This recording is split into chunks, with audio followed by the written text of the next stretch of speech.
Dice así, Jueces 2:6. Después que Josué despidió al pueblo, voy a leerlo en otra versión, creo que es la Nueva Traducción Viviente, y ustedes me siguen, ¿sí? Después que Josué despidió al pueblo, cada una de las tribus salió para tomar posesión del territorio que se le había asignado. Los israelitas sirvieron al Señor todo el tiempo que vivieron Josué y los líderes que lo sobrevivieron. Aquellos que habían visto todas las grandes cosas que el Señor había hecho por Israel. Entonces Josué, hijo de Nun y siervo del Señor, murió a los 110 años de edad. Lo enterraron en Timnat Será, tierra que se había asignado en la zona montañosa de Efraín, al norte del monte de Gaz.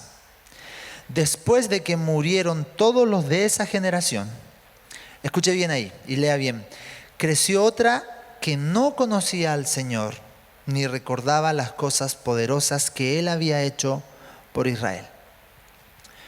Vamos a orar. Gracias, Señor. Gracias, Señor, por este tiempo que vamos a tener de poder recibir de tu palabra, que es lo único que transforma nuestras vidas. Toda distracción, cansancio se va de nuestras vidas en el nombre de Jesús. Y reconocemos que tú eres lo primero en este lugar. Gracias, Señor, en el nombre poderoso de Jesús. Amén y amén. No sé si usted sabe o se ha dado cuenta de que el enemigo siempre ha querido debilitar todas las ideas y todo lo establecido por Dios. Entendiendo de que el enemigo siempre va a estar tratando de atacar todo lo que Dios levanta. Es por eso que podemos ver muchas familias destrozadas por causa de que como el Señor estableció la familia como núcleo, como la institución, una de las instituciones más importantes, el diablo va a ir a atacar con todo ahí. Y por eso también está atacando el tema de la relación, de la comunión y del relacionamiento entre personas. Lo quiso hacer con la pandemia en su tiempo y principalmente también con nuestras próximas generaciones. Cuando yo hablo de próximas generaciones, usted ya de inmediato se imagina a sus hijos, a sus nietos, a los jóvenes, niños, etc. Y muchas veces nosotros como seres humanos, por causa de cómo está este mundo y cómo está este sistema, que si lo vemos, como les dije recién, con ojos humanos, no hay tal vez solución para eso.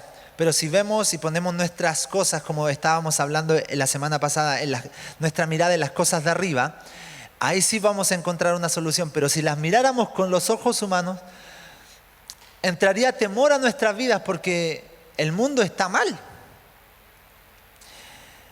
Y pueden venir estos pensamientos de temor: ¿qué va a pasar con mi hijo? He escuchado esta frase: no hay que tener más hijos. ¿Por qué vamos a tener más hijos? Mire cómo está este mundo, cada vez está peor. El sistema se va a comer a mi hijo. Si esto está viviendo mi hijo, ¿qué le queda a mi nieto? Y comienzan todos estos pensamientos que realmente no provienen del corazón de Dios. Es por eso que con urgencia en estos tiempos debemos creer en que Dios es un Dios de generaciones. Amén. Repita conmigo: Dios, mi Dios, es un Dios de generaciones. Acabamos de leer este texto y vamos a entrar en el contexto de esta historia, ¿sí? El pueblo de Israel entró y tomó la tierra prometida con Josué como líder, ¿sí?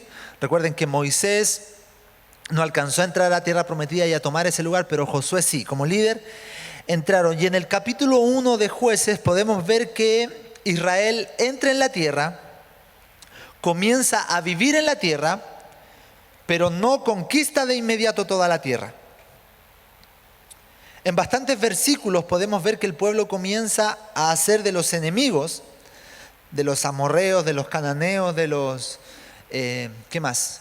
Eteos, de los feos, todo eso, todos esos feitos que eran enemigos de Israel, empieza a hacer de ellos sus esclavos. Había una instrucción de Dios que era: conquistar y eliminar a sus enemigos, y ellos empezaron a modificar y empezaron a hacerse sus esclavos. Ellos conquistaban y lo hacían sus esclavos. E incluso en algunas oportunidades se vieron obligados a salir de esos territorios porque los enemigos eran más fuertes.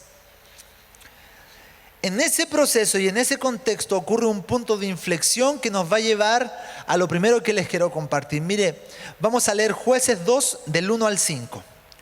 Jueces 2 del 1 al 5, los versículos anteriores a los que acabo de leer. Dice así: el ángel del Señor subió de Gilgal a Boquim y dijo a los israelitas: yo los saqué de Egipto y los traje a esta tierra que juré dar a sus antepasados, y dije que nunca rompería mi pacto con ustedes. Por su parte, esto es lo que dijo el Señor: yo no voy a romper mi pacto con ustedes, yo, porque se los dije y se los juré a sus antepasados. Por su parte, ustedes no debían hacer ningún pacto con los habitantes de esta tierra, sino destruir sus altares. Pero desobedecieron mi mandato. ¿Por qué lo hicieron?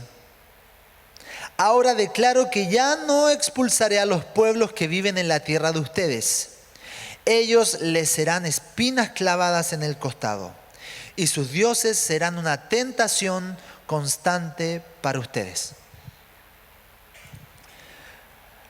Lo primero que tenemos que tomar de esta historia es que, amados, convivir con lo que Dios te dijo que elimines o saques de tu vida, cosas del viejo hombre, no solo repercute en ti, sino que en tus generaciones.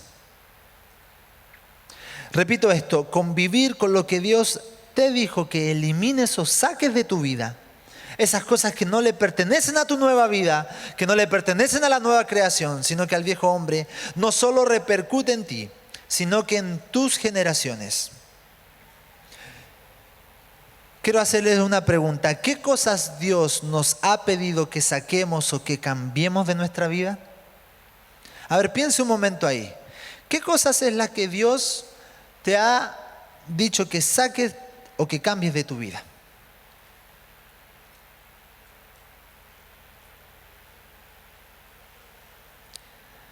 Ahora les hago otra pregunta. ¿Esas cosas las hemos sacado y las hemos cambiado? Amados hermanos, estas pueden ser cosas pecaminosas y muy graves, pero también pueden ser cosas incorrectas que las consideramos pequeñas en nuestra vida. Por ejemplo, Dios me ha estado hablando, no sé, de mi organización. Es decir, que tengo que reparar y cambiar mi desorganización para ser más organizado. Y yo sé que si no trabajo en eso, que Dios me está mostrando que tengo que cambiar, todo a mi alrededor comienza a fallar. Hasta mi salud, por ejemplo. Si yo soy desorganizado en mi vida, voy a ser desorganizado en mi alimentación y por ende mi salud se empeora. ¿Dios te ha estado hablando de tu economía? ¿Que tienes que cambiar? ¿Has hecho esos cambios? ¿Dios te ha estado hablando de tus hábitos? ¿Has cambiado esos hábitos? ¿Dios nos ha estado hablando de nuestra salud? ¿De la forma en que nos comunicamos? ¿De nuestra integridad? ¿De nuestro compromiso? Dios nos ha estado mostrando de que tenemos que cambiar lo que entra a nuestros ojos, lo que entra a nuestros oídos. Amados hermanos, es muy importante comprender de que no debemos convivir con ello. Debemos sacarlo de nuestras vidas. Porque esto no solamente nos afecta a nosotros, sino que afecta a nuestro entorno y va a afectar a nuestras generaciones.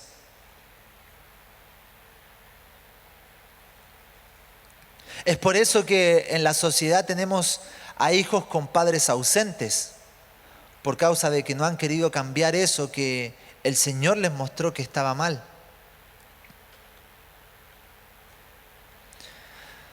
Tenemos a tantos hijos con padres ausentes porque no cambiaron nunca.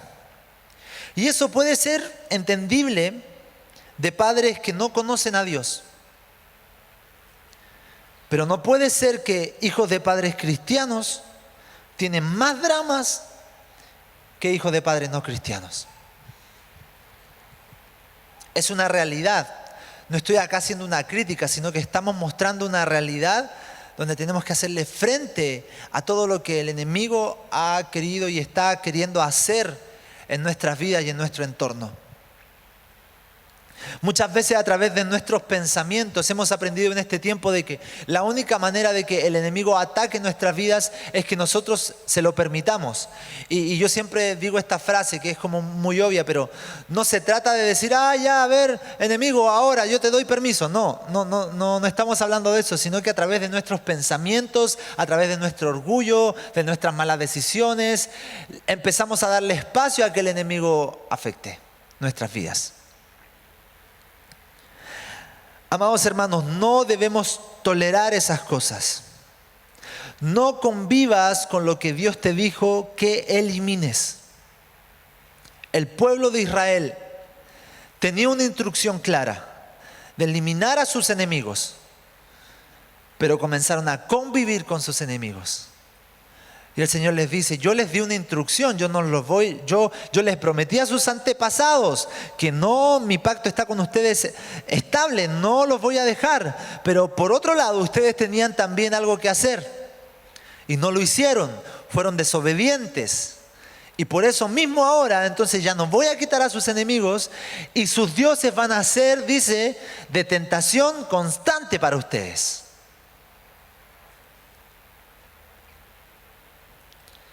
Si no sacamos esas cosas que el Señor nos dijo que saquemos, va a ser una tentación constante en nuestras vidas y vamos a comenzar a no actuar de la manera correcta y no estar completamente en el propósito del Señor para nuestras vidas. Convivir con lo que Dios te dijo que elimines o saques no solo te afecta a ti, sino que a tus generaciones. La otra cosa que debemos comprender es que la desobediencia es enemiga de la fe. Repita conmigo, la desobediencia es enemiga de la fe. Y ahora dígale al que está al lado, seamos obedientes. Vamos a hacerlo como afirmación. Yo sé que eres obediente, dígale.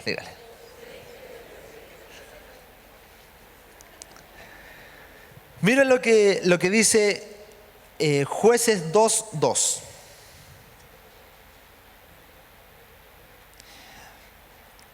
Jesús, por si acaso, ningún texto es Josué, todos son jueces, ¿sí? Es que acá me corrigió el iPad. Pongo jueces y me pone jueves.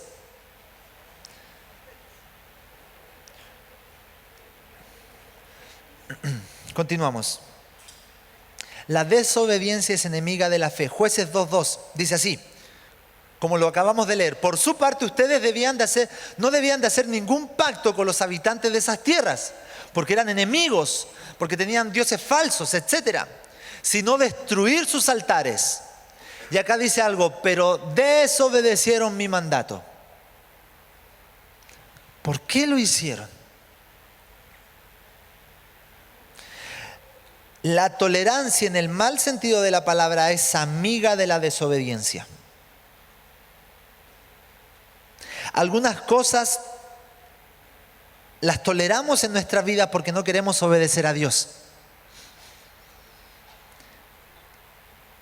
Es por eso tan importante de que, y podemos ver que Jesús les dice eso a sus discípulos. Cuando les dice las últimas palabras Jesús a sus discípulos antes de ascender, o una de las últimas palabras, que es la gran comisión, le dice, vayan y hagan discípulos a todas las naciones, bautícelos en el nombre del Padre, del Hijo y del Espíritu Santo. Y dice, y enséñenles a que guarden todas las cosas que yo les he dicho a ustedes. En otros textos, la palabra guarden es obedezcan. Entonces Jesús les dice, y enséñenles a ellos a obedecer las palabras que yo les dije. El obedecer es un aprendizaje. Hay que aprender a obedecer. Los discípulos enseñaron a obedecer lo que Jesús había dicho. Entonces, muy importante ver a nuestras próximas generaciones y enseñarles a obedecer. Amados hermanos, todos, y esto es súper fuerte, entenderlo uno que es papá, yo veo a la Noemí y, bueno, los que la conocen es súper alegre, etcétera, pero yo también debo entender de que en ella está la fábrica del pecado dentro. Y entender de que ella está en su proceso, en su edad y con las limitancias que tiene a su edad, ella está aprendiendo a conocer al Señor hasta un punto en que ella personalmente le entregue su vida al Señor. Antes de eso, yo estoy encargado de formarla y me doy cuenta de que como ella, al igual que todos nosotros, nace con la fábrica del pecado dentro, hay algunas cosas negativas que le fluyen. No es que se las enseño, sino que por causa del pecado que hay en ella, porque es ser humano, yo tengo que formar eso y enseñarle a que obedezca la palabra de Dios. Entonces, obedecer es una bendición y es un aprendizaje. El pueblo de Israel desobedeció a Dios y eso comenzó a apagar su fe. La fe, como hemos aprendido en palabras que salen en las Escrituras, en su definición más natural la fe es la certeza de lo que se espera. Pero ¿cómo iban a tener certeza de alguien a quien no obedecían? Es la convicción de lo que no se ve. Pero ¿cómo iban a tener esa convicción de lo que no se ve si es que no había obediencia en sus vidas? Eso es lo que estamos viendo acá. Desobedecieron el mandato de Dios. Amados, muchas veces tenemos que ser humildes y sinceros y decirle: Señor, mi corazón es un poco orgulloso. Tal vez por tu crianza y por nuestra crianza de vida, nosotros nos hemos formado solos, hemos tenido, como dice el buen chileno, hemos tenido que aprender a porrazo limpio, de caída en caída. Y frente a las autoridades, de pronto por causa de nuestra realidad, le hemos hecho una X a toda la autoridad. Entonces por eso, por causa de esa cosa que había en nuestro interior, nos portábamos mal en el colegio y no le hacíamos caso al profesor porque lo veíamos como autoridad. Y comenzamos a formar y a nutrir esa desobediencia. Entonces a los papás no, entonces a los carabineros no, entonces a cualquier cosa que se presente como autoridad, yo tengo algo ahí, un rechazo. Y llegamos a la congregación, entonces hay un líder de grupo de conexión y el líder de grupo de conexión en amor dice algo y no, porque yo no le voy a hacer caso, porque yo me mando solo y porque aquí nadie, acá el único que me manda es Dios. Y el pastor te aconseja algo, te dice algo que te llegó y ni siquiera era para ti, sino que el pastor lo lanzó como una revelación y a ti te afectó y el pastor me criticó a mí, entonces yo no le hago caso al pastor porque... Constante de desobediencia que provoca que la fe disminuya y se aleje de nuestras vidas. Porque hay algunas cosas que son claras del Señor y hay otras cosas que tú tienes que obedecer, aunque no las entiendas tanto de Dios, pero si el Dios es fiel a su palabra, siempre hay un resultado de bendición. Entonces nuestra vida tiene que ser un eterno aprendizaje de obediencia. Y realmente qué bendición es obedecer. Amados hermanos, la obediencia en el Señor, tener un corazón obediente, un corazón moldeable, realmente evita tantas cosas en tu vida. que otros han tenido que aprender por causa de la desobediencia.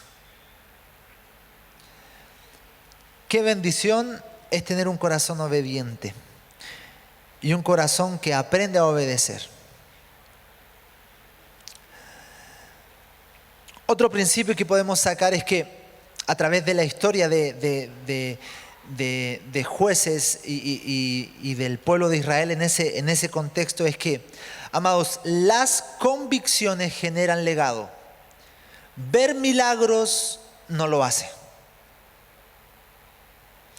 Hemos aprendido que el legado es diferente a la herencia. La herencia, como dice nuestro pastor Guillermo, es lo que uno deja alrededor de las personas. Pero el legado es lo que uno deja dentro de las personas. Y eso es súper importante fortalecer. Muchas veces por causa del legado, la constancia en nuestra vida es fuerte. Somos constantes no por lo que sucede a nuestro alrededor, sino que por las convicciones que nosotros tenemos a través del legado que alguien nos dejó. Miren lo que dice Jueces 2:10. Jueces 2:10 dice esto: después de que murieron todos los de esa generación, la generación que estábamos hablando de Josué, después de que murieron todos los de la generación de Josué, creció otra generación que no conocía al Señor ni recordaba las cosas poderosas que Él había hecho por Israel. Amados hermanos, la generación de Josué caminó por el desierto cuando salieron de Egipto, el pueblo de Israel. Amados, la generación de Josué vio milagro tras milagro. Milagro tras milagro. Que no se enfermaban, que sus ropas y sus calzados no se desgastaban. Hay algunos dicen que la ropa y el calzado crecía junto con ellos, que tenían el maná, que en las noches había una columna de fuego y en el día había una columna de nube para protegerlos tanto del frío como del calor en estos climas extremos que es el desierto. Al momento de salir de Israel, ese pueblo vio cómo se separaba el mar para caminar sequitos por ahí. Milagro tras milagro. Y más adelante, en la vida de Jesús, también podemos ver esto. Muchos vieron todos los milagros de Jesús. Escucharon la revelación de la palabra de Jesús, pero no permitieron que el reino de Dios transformara sus vidas. No permitieron que se generaran convicciones. Entonces no están ni ellos ni sus hijos.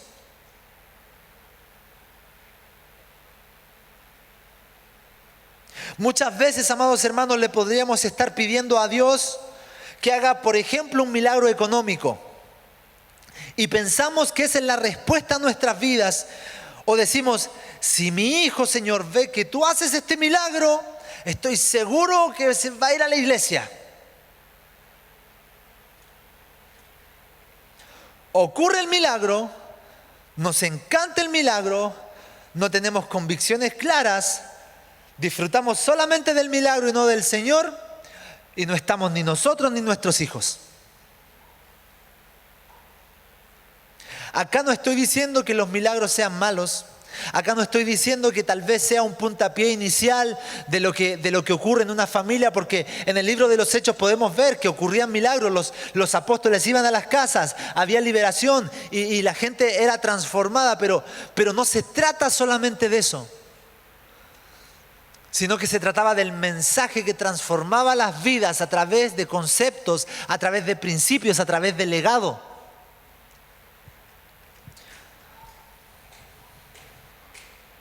La generación anterior de Israel había visto y vivido todas las cosas, como les dije recién, poderosas que Dios había hecho. Pero dice que la próxima generación no se acordaba. Esto nos muestra que Dios puede hacer milagro tras milagro.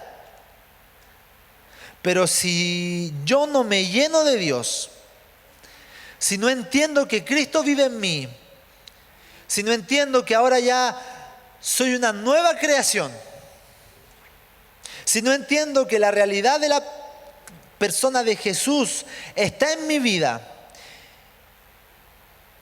y que a través de eso genero convicciones, y si yo entiendo que no pasa todo eso, y si yo entiendo que solamente me quedo en los milagros y no genero convicciones en mi entorno, en mi familia, en la próxima generación, realmente esto no sirve de nada, amados hermanos.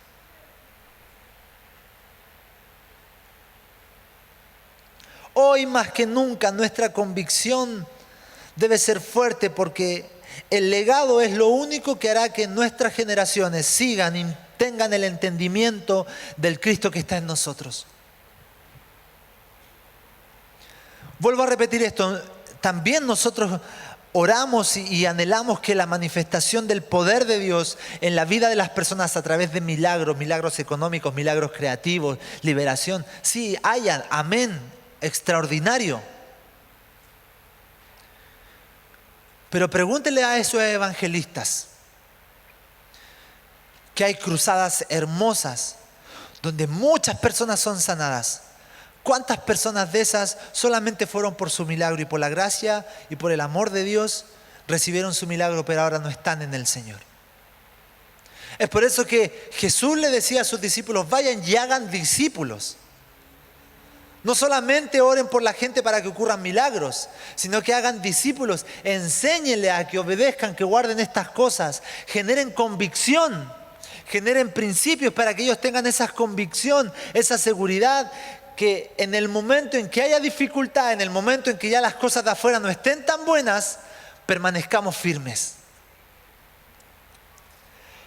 Esto no se trata, amados hermanos, de emoción. He dicho otras veces, el Señor también a través de las emociones, porque Él las creó, también manifiesta de su amor y manifiesta de su poder, y uno por eso llora y de repente los pelitos del brazo se ponen así, se paran y uno siente algo, electricidad, etcétera, emoción, amor y alegría, etcétera. Está bien, está bien. Pero no se trata de sentimientos, amados hermanos, sino que se trata de convicciones claras. De que en el momento en que cuando ya no tenga la piel de gallina, en el momento en que ya no tenga tanta esa alegría, también podamos estar en Cristo.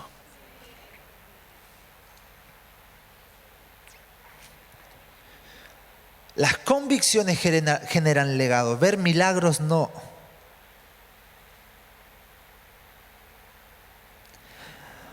Les vuelvo a repetir, no estoy diciendo que el poder de Dios no sirva, al contrario. No estoy hablando de lo que Dios puede o no puede hacer. Estoy tratando de explicar cuáles son los actos que debemos hacer nosotros, cuál es nuestra responsabilidad, cuál es nuestra respuesta frente a esta generación. Yo creo que esa generación cometió un error porque la próxima generación no se acordaban de eso. Entonces no se generó este legado.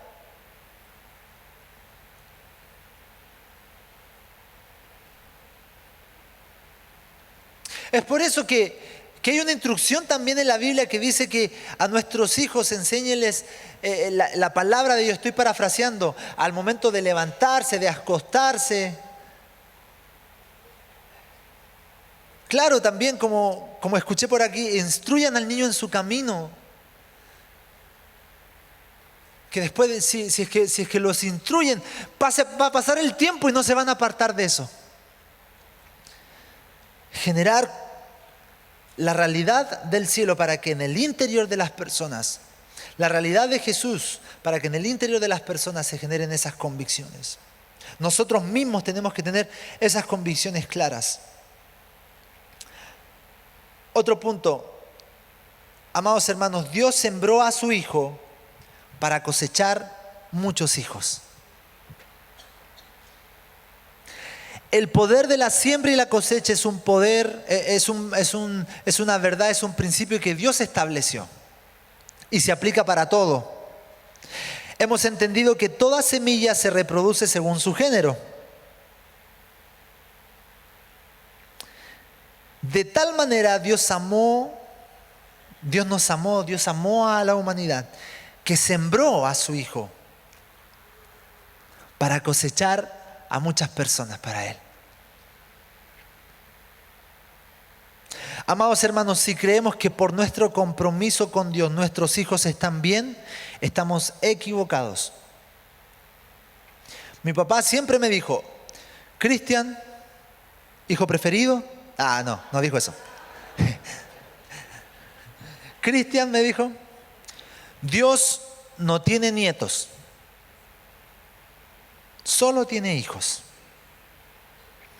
En otras palabras, lo que me decía es que no se trata de que yo sea pastor y yo tenga mi relación con el Señor firme, que tú estás asegurado.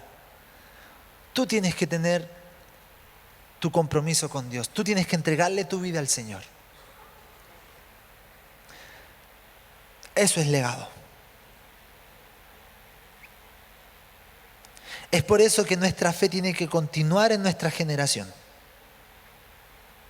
No puede ser que nuestro anhelo sea que mi hijo, por ejemplo, y esto yo lo he escuchado, yo soy del Colo, toda mi familia es de Colo Colo, mi hijo obviamente va a ser del Colo. Entonces no puede ser de que nuestro anhelo ferviente es que mi hijo sea del Colo, porque yo soy del Colo, pero con Dios, que elija a él, nomás yo no me involucro. Pobre que seas de la U, pero si crees en Dios o no, ahí ve tú.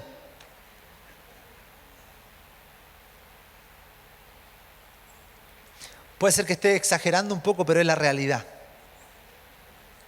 Señor, esto siempre lo repito porque es algo que marcó mi vida y es algo que repito constantemente. Yo no puedo decir, Señor, tú eres mi Dios, Jesús, tú eres mi Señor. Señor es autoridad máxima, soberano, jefe supremo, maestro por excelencia, etc. Señor, Jesús, tú eres mi Señor, pero mis hijos los crío yo. No te metas con mis hijos. Legado, convicciones. Amados hermanos, nuestra generación le pertenece al Señor. Ese amén tiene que ser más fuerte. Nuestra generación le pertenece al Señor. Debemos entender de que nuestro rol es que la fe y esas convicciones permanezcan en nuestras próximas generaciones.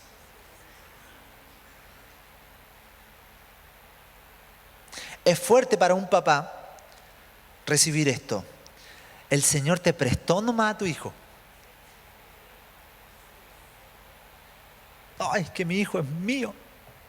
Mi hija se va a casar solamente con el Cordero, con nadie más.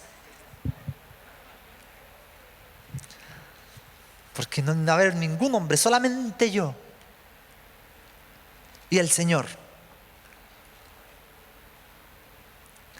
Amados hermanos, nuestras generaciones le pertenecen a Él.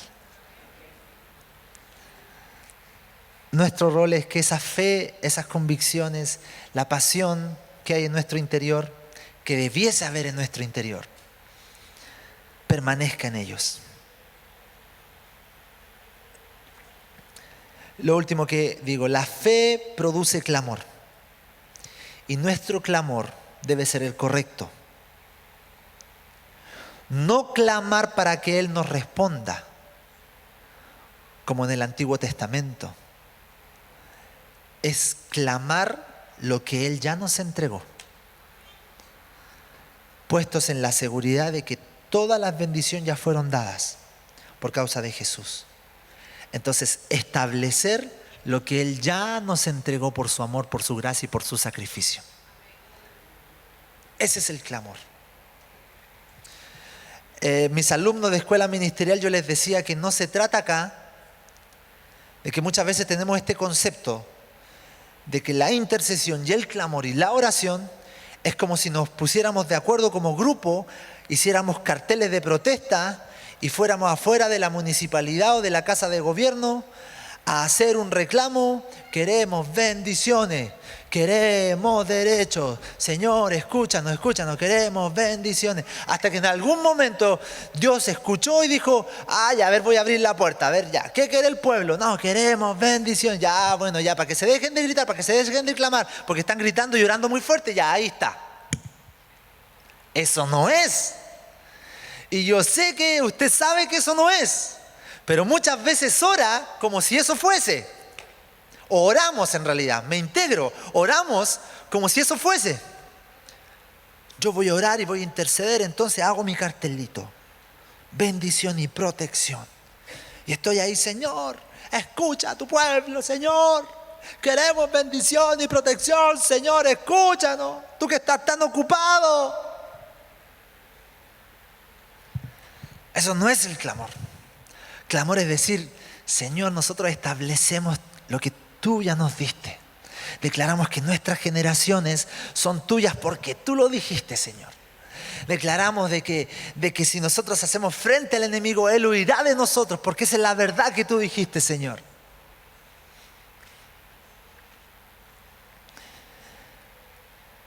La fe produce clamor y nuestro clamor debe ser el correcto. Clamar por lo que Él ya nos entregó. Vamos a hacer acá ¿cómo se dice? Una comparación de lo que el pueblo de Israel hizo con esta realidad del nuevo pacto, de lo que el Señor ya hizo con nosotros. Miren, volvamos a la historia del pueblo de Israel. Una de las cosas que podemos ver en este libro de los jueces y en la historia del pueblo de Israel, que el pueblo de Israel se caracterizaba por algo. Es que pueden haber estado lejos de Dios por un tiempo. Pudieron haber cometido miles de errores, más que cualquiera de nosotros. Pero siempre en algún momento, en algún instante, se despertaba un clamor. Y por ese clamor, las cosas comenzaban a cambiar. Y en ese entonces, como había una relación distinta a la que nosotros tenemos con Dios por causa de que la persona de Jesús aún no estaba y aún no se había completado el consumado es por eso que ahí había un clamor, había un corazón de arrepentimiento y nuevamente Dios volcaba y decía, a ver, ok, vamos a ver qué pasa. Y es por eso que ellos hacían eso y después se levantaba un juez, que era el representante, o algunos jueces que confrontaban al pueblo de Israel porque escuchaban a Dios, los llamaba al arrepentimiento y de nuevo surgía esa fe en esa generación y de nuevo el pueblo de Dios se volcaba a Él. Y se generaba todo ese proceso a través de cuando había un despertar de clamor. Ahora nosotros entendemos que la persona de Jesús hace una realidad nueva, que ese clamor es constante. Y que acá no es que Dios está enojado con nosotros y después nos mira de vez en cuando a ver si es que hay clamor o no. Sino que el clamor es constante en nuestra vida. El arrepentimiento es una actitud del corazón. Entender que ya Él lo hizo por nosotros. Que Jesús es el juez justo. Muchas veces tomamos esto de que en el versículo dice, en la Biblia dice, clama a mí y yo te voy a responder. Esa no es una promesa solamente de un momento, sino que es una promesa constante de Dios. Y es una actitud constante de nosotros. En Hebreos dice que por la fe los antiguos alcanzaron promesas. Y nosotros ahora por la fe en Cristo ya alcanzamos esas promesas. Ahora entendemos que el único clamor que transforma las realidades es el clamor que sale desde la verdad del Verbo hecho carne, que es el Señor Jesucristo. No es un clamor interesado o caprichoso. Es un clamor para recibir lo que Dios ya nos ha dado a través de la persona de Jesús. Es un clamor estableciendo la verdad de Dios para nuestras vidas y para nuestras generaciones.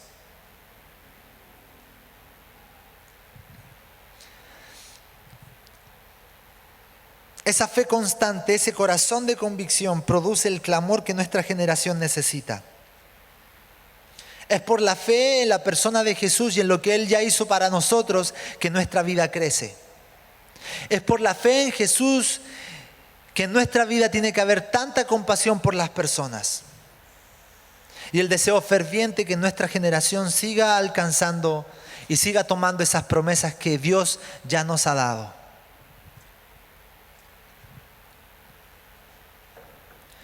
Amados hermanos,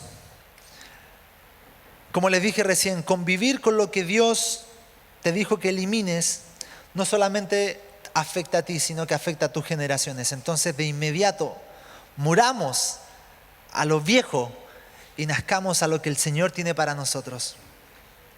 Debemos ser obedientes porque la obediencia es enemiga de la fe. Había un pastor que le preguntó a otro pastor que tenía una de las iglesias más grandes, un mover extraordinario, se lo encontró en un ascensor y le dijo, esto es mi oportunidad. Es como si un financiero se encuentre con el máster de las finanzas y el pastor le dice a este otro pastor que tenía una de las congregaciones más grandes, a ver, dígame un consejo, ¿cómo lo ha hecho? Y el pastor le dice, solamente es oír y obedecer. Solamente es oír a Dios y obedecer. Amados hermanos, la obediencia es una bendición y es un aprendizaje. En nuestro interior deben haber convicciones porque eso genera legado. Solamente las convicciones, no ver milagros. Y como les dije recién, no se trata de que no haya milagros, al contrario, pero que eso no sea lo que nos mantiene firmes, sino que las convicciones en el Señor, para pararnos delante de las dificultades y decir, mi Dios es más grande. Entender de que el sacrificio que hizo Jesús es para cosechar muchos hijos. Y lo último es que la fe produce un clamor correcto, que es el clamor que es clamar por lo que Él ya nos entregó. Amados hermanos, Dios siempre gana. Y si Él es con nosotros, ¿quién contra nosotros?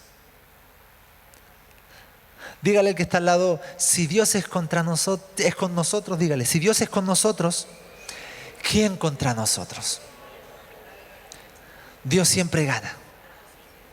En el Señor hay victoria. Hay victoria para nuestras generaciones. Amén. Amén.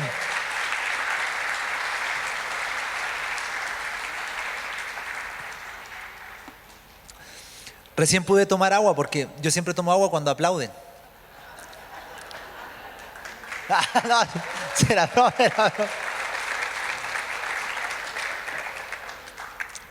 Era broma. Póngase en pie, por favor.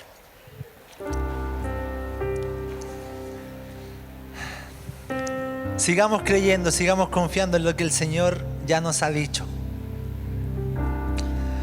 Papito, mamita, abuelo, abuela, puede ser que en este momento esté medio difícil. Pero nuestra única responsabilidad es que con todas nuestras fuerzas generemos ese legado. Y yo estoy seguro que Él nos va a dar las herramientas necesarias para que nuestras generaciones le adoren al Señor.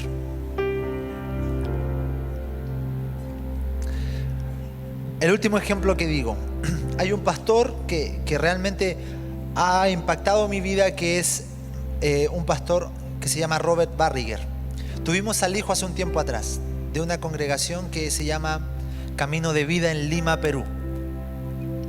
Él es un pastor norteamericano que llegó muy joven a Perú. Él dice siendo un hippie, le gustaba surfear y llegó como misionero y se quedó en Perú haciendo una obra y lleva más de 30 años haciendo esa obra en Perú. Muchas congregaciones abiertas, voluntariado en las calles de las poblaciones en Lima más peligrosas, etc. Y él escribió un libro y en uno de sus libros dice que estaba tratando de explicar algo tan superficial pero con un mensaje tan profundo, y le dijo que estaba contando en el libro que ellos tenían una congregación un edificio relativamente tradicional, y comenzaron por algunas cosas visuales a adornar el lugar, a poner luces, que las luces cambien de color. Mire, está por ahí, digo, pone las luces de color, así, que las luces cambien de color, el sonido con unos parlantes un poquito más fuertes, batería, guitarra eléctrica. Y algunos hermanos ya más adultos, un poquito más tradicionales, con las formas, no con el fondo, que es el fondo es lo importante, con las formas, le empezaron a decir: pastor, estoy medio incómodo, tantas luces, el techo negro, pantalla. Y él les dice: está bien, si yo estoy pensando en ustedes, yo no hubiese cambiado tantas cosas, pero yo estoy pensando en sus hijos y en sus nietos.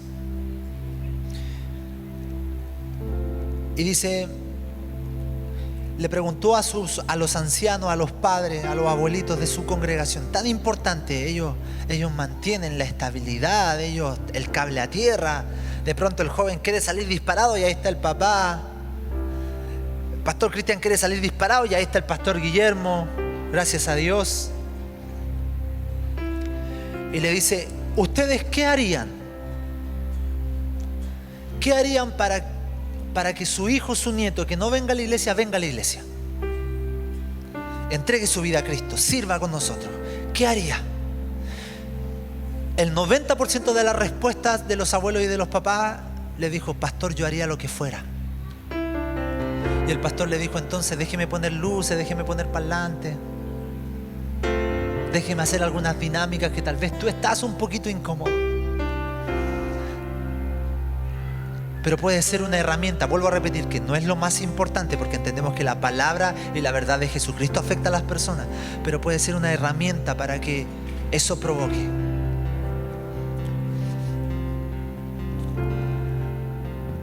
Creamos en lo que Dios está haciendo. Lo animo a que se acostumbre a los cambios por un fin mayor. ¿Sí? No es crítica, no estoy diciendo que usted no está acostumbrado a los cambios, no, para nada. Pero siempre mantengamos ese corazón, amén. Si es que hoy día usted está pasando por alguna dificultad, siga creyendo en la palabra del Señor, que dice que nuestras generaciones le pertenecen. Y yo creo eso. Gracias, Señor, porque sabemos que hijos van a volver a casa.